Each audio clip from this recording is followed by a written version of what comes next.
நேத்து வெள்ளிக்கிழமை பசங்களுக்கு ஏதாவது ஸ்நாக்ஸ் செய்யலாம், அது ரோட்டு கடை ஸ்டைலில் செய்யலாம்னு சொல்லிட்டு யோசிச்சுட்டே இருந்தபோது 4-5 நாளைக்கு முதல்ல பட்டாணி ஊற வச்சது ஃப்ரீசரில் இருந்துச்சு. அதை வெளியில் வச்சு அது ரூம் டெம்பரேச்சர் வந்தோடனே ப்ரெஷர் குக்கரில் சேர்த்து மஞ்சத்தூள், உப்பு, தண்ணி சேர்த்து 4-5 விசில் வர வரைக்கும் வேக வச்சு அது வெந்துக்கிட்டே இருக்கும்போது மசாலா ஒன்று ரெடி பண்ணிவிட்டு அதுக்கு மிக்ஸி ஜார் எடுத்து வெங்காயம், தக்காளி, இஞ்சி, பூண்டு, பச்சை மிளகாய் நைஸாக அரைச்சி அதையும் ஒரு பக்கத்துக்கு எடுத்து வச்சேன்.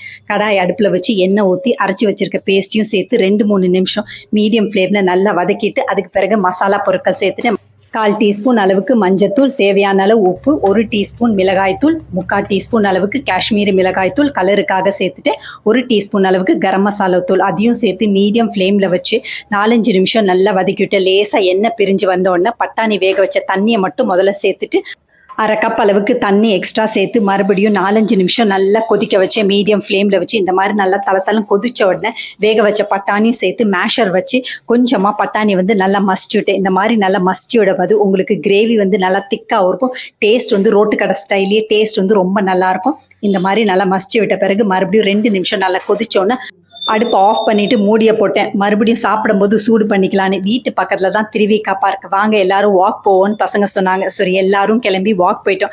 45 மினிட்ஸ் நல்லா வாக் போயிட்டு வீட்டுக்கு வந்தோன்னே டயர்டாயிட்டேன். சரி வாஷ் ஒன்று எடுத்துகிட்டே கிச்சனுக்கு போகணும். வாஷ் எடுத்துகிட்டு கிச்சனுக்கு லேசாக பட்டாணியை சூடு பண்ணி எல்லாருக்கும் சர்வ் பண்ணிட்டேன். வெங்காயம், தக்காளி நல்லா கார்னிஷ் பண்ணிவிட்டேன். கொத்தமல்லியும் கார்னிஷ் பண்ணிவிட்டு தேவையானவங்க ஆலு பூஜியா சேர்த்துக்கோங்கன்னு சொல்லிட்டு எல்லாருக்கும் கொடுத்தேன். நீங்கள் என்ன மாதிரி ஸ்நாக்ஸ் வீட்டில் செய்வீங்கன்னு மறக்காமல் கமெண்ட் பாக்ஸில் கமெண்ட் பண்ணுங்கள்.